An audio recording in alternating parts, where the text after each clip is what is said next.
Skagway Interview Series, Season 2, Episode 6. We have... Introduce yourself. Klondike Mike.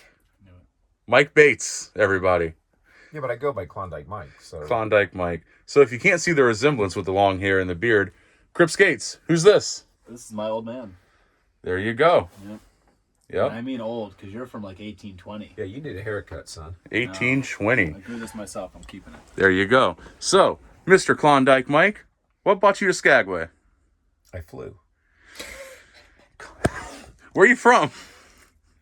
I flew from Pensacola, Florida to Skagway, Alaska, but not on the direct flight. A midnight red-eye? No, I did Pensacola to Atlanta, Atlanta to Seattle, Seattle to Juneau, Juneau to Skagway on seaplanes, and I did that all in one day. Wow. It was May 16th, 2019. Sunday, May 16th. No, I don't know if it was a Sunday. I don't remember the day of the week. All right, computer, pull that up. So, how did you find out about Skagway, and what really drew you up here?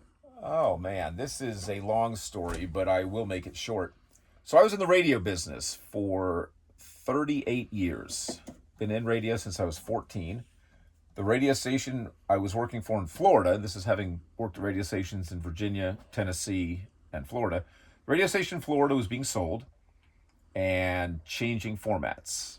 And I didn't want to change formats. So I figured, all right, time to move on. But I had no idea what I wanted to do with my life. Because all I'd ever wanted to do was be on the radio, right? Yeah. And so, you ask little kids, hey, what do you want to be when you grow up? Oh, police officer, firefighter, astronaut, fighter pilot, whatever.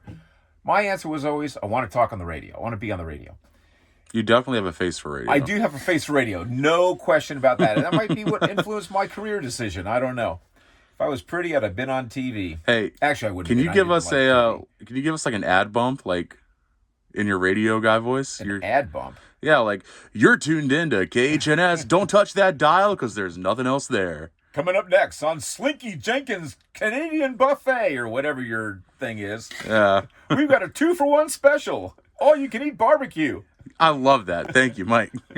So Thursday nights only, but Tuesday nights ladies' night. Ladies drink free. Home of indoor smoking. So you didn't know what to do, and you just... Yeah, so actually, I had no idea what I wanted to do, but I'm way too young to retire. I want to work. And then one day, my wife came to me, and she said, hey, Klondike Mike. That's the first time that ever happened. He wasn't really sure what to do. Came to... I thought you assured me this couch was not that kind of couch. Oh, he does get the bit. He explained it to me. Yeah, well. Continue. Anyway, my wife came to me and she said, hey, Klondike Mike. I'm just kidding. She just said Mike. But she said, hey, Mike, how would you like to be a costumed tour guide in Skagway? You know what my answer was? What the fuck is Skagway? Not those exact words, but yeah. I said, what's Skagway? I had never heard of it. But I Googled it. I saw that it was this little micro town in the Alaska Panhandle with this larger-than-life connection to the Klondike Gold Rush and that incredible White Pass and Yukon Route Railroad. Yeah, the one right over there. So, yep. Well, that's not the White Pass. That's just some. Well, no, that's just some random roads somewhere. And they actually. Well, the one that's right that behind one, yes, it. it's on the other side of that window. That's true, but you can't see it through the trees. But anyway, so I thought that sounds like fun, and the plan was to do it for one season. But I loved it so much that I've been coming back ever since, and it's my hope that I can do it for at least another decade, assuming my health allows, and obviously my wife's health and has to you're, allow. assuming that you keep winning the mayoral elections for Dredgetown. Yeah, well, and assuming that I keep getting rehired. I mean, it is a seasonal position. I'm not year-round. So yeah, well, okay, I think at this point you're kind of cemented in the foundation there. Well, I think that they'll want me back, but, you can't take it for granted, so... Granted. You caught that. You did catch that? Yeah. Very good. So, I make this series for everyone I know in the lower 48, primarily, just to meet all the cool people I know up here. So, do you remember how you and I met? Yes. It was an episode of the Jerry Springer Show. Oh, yeah. And his sister... No, I'm kidding. You were working at the Dredge, right? Yeah. You working at the Dredge? And so I would have met you during Dredge training. Yep. Possibly on train day. I think that was the very first time I'm like officially like shook your hand and met you and everything. Right. It was the day we went up the White Pass Yukon route. Yeah, we only made it like halfway up. Yeah, I remember that season we could only go to Glacier because of some kind of snow blocking the track or something. Yeah. But your dad jokes did prevail. I do have a lot of dad jokes. I warn people when I begin my train tours in town. I always say to them, the train's going uphill, but be warned, my jokes are all downhill from here. And then I spend the rest of the train ride not just pointing out the glaciers and the waterfalls and telling the story of the Klondike Gold Rush, but proving that my jokes will indeed be going downhill. Also, the funniest thing I've ever seen you do was get tased. I did get tased. How much detail do you want on that story? 30 seconds. Oh, it can't be told in 30 seconds. Yeah, it can. I can tell it in 30 seconds.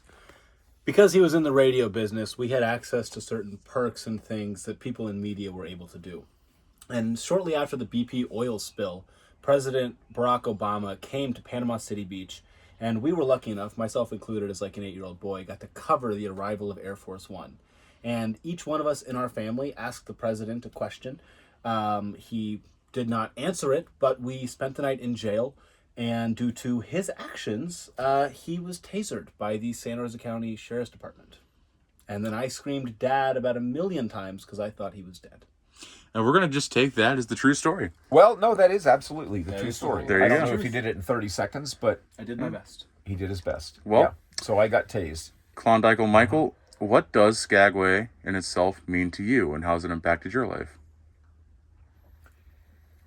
Skagway is an amazing town. Obviously, you got the history of the gold rush, which, if written as fiction, would be rejected as too implausible. Yeah. But it really happened. You got that. That's amazing. Soapy Smith alone is a cartoon villain. Oh, without question, yeah. The railroad, incredible, right?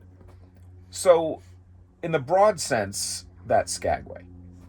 But as a seasonal worker who comes up here, while I love those things, the other thing that I truly love about this town is, can I cuss or no? You can cuss. Nobody gives a shit if you are black, white, gay, straight, religious, atheist, male, female, any gender in between, which we've got a lot of here. Religious, atheist, short, fat, tall, skinny. Nobody gives a shit, right? Everybody just gets along. I call it the Island of Misfit Toys. Well, I've heard it described that way, and it's not necessarily wrong, although I don't think everybody's a misfit toy. But My what first I mean is, year, I'm sorry to interrupt. That's okay. But my just because I know you'd appreciate it. After my first year, the way I described it to everybody at home was, I feel like to live in Skagway, you have to have a bachelor's degree in being a societal vagrant. well, I just think that I'm not sure it attracts necessarily this incredibly diverse menagerie of people. But what it does attract is people who seek adventure, but also don't get caught up in the petty bullshit that so many people get caught up in. And that's what I mean when I talk about nobody cares about who you are, where you came from, what you do. None of that. We're just here to have a good time. We're working, obviously. No, we're making working. our money and having a great time. And look, I'm kind of older than the majority of the seasonal workers, so I don't go to the karaoke dude, you're like in nights your and the 30s, prom dude. nights. Yeah, right. 130s. And I don't go to, the open mic nights and the prom and the dance. But Monday clubs and all night that. at Red Onion, you should come out. What's going on Monday night at Red Onion? Slinky Jenkins, music. I'm doing live music well, Monday. absolutely. I'm there for Slinky. 7 to 9. Yeah, no, absolutely. I'm there for Slinky. My favorite thing about Slinky is watching them go down the steps, falling down the steps. See, that was a bit, and it's now that you're not one of my like immediate supervisors anymore, I can tell you this. Every morning on the bus when I would give my story, I'd say, and well, my parents dropped me down the stairs and decided to name me Slinky. Much better fate than my brother Brick or my sister Vehicular Manslaughter. That's good. Yeah. Not sure I would have approved it as your tour manager, but that's all Well, right. I threw water bottles at people on the train too. At least he wasn't a ghost. That's true. I forgot about He that. wasn't a ghost. I used to throw, instead of passing out the water bottles, I stand in the front of the train and I'd be like, who wants to play catch? If you get hit, I ain't got insurance. No, you don't. And I would jettison fucking water bottles to the opposite end of the train car, and they loved it. Yeah. Wish you hadn't told me that. Yeah, well. So, we're hitting about 10 minutes. I want to start winding this down here. So, all Skagway aside, all everything, what is something that makes you you? What's your personal philosophy and what makes you tick and what do you live by and what do you believe in? Well, there's probably several ways I could answer that. Okay.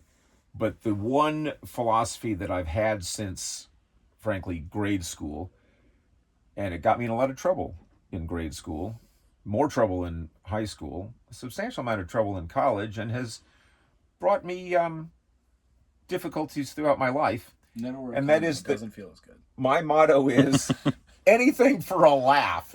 So I've done shit. Yeah, high five on that one. I've done shit that I shouldn't have done just because I thought it was funny. Yep. And as I've grown older and matured a little bit, I've had a little bit more censorship on the things that I'm willing to do for a laugh. But for the most part, if I think it's going to get a laugh, I'm willing to do it.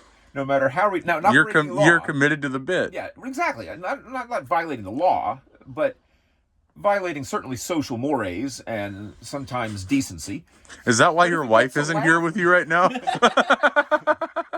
No, my wife isn't here with me. It's actually kind of sad. But feel free to laugh about it. I mean, again, anything for a laugh. Her father's in really, really bad health. Fuck, dude. So she is staying home in Florida so she can spend as much time with her dad while she's got her dad.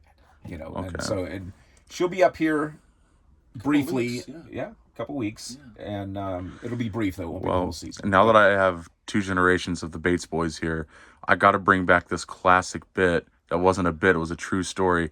The fact I was doing sit-down comedy at the Dredge one time, and Kimberly sat on my lap, and I didn't realize she had such a fat ass. Anyway, I just wanted to get that out of the way. I heard about that, actually, that Kimberly sat on your lap, and you talked about the first thing that popped up.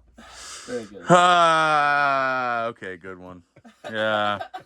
All right. Well, that's all jokes aside. I love Kimberly. I love your mom. She's great. Kimberly will find that offensive. She will not think that's funny. You shouldn't have said that. I'm like, honey, anything for a laugh. There you go. That line gets me in more trouble than anything. Anything for a laugh. Well, JD's and Littleman, this has been Klondike Michael Christopher Bates. That's it. Yeah. Michael Christopher Bates, way to go. Thank you so much, and I want to see if you can get this, because everyone else has. There's only been 2 people in the series that haven't. Oh, boy. Is this a difficult quiz question? No, that I didn't study for? just remember, don't sweat the petty stuff. Don't sweat the petty stuff? Mm-hmm. But pet the sweaty stuff? You got it! Yeah! Well, let's fucking go. All right. Say bye. Look forward to seeing you in Skagway sometime. Deuces. Way to go.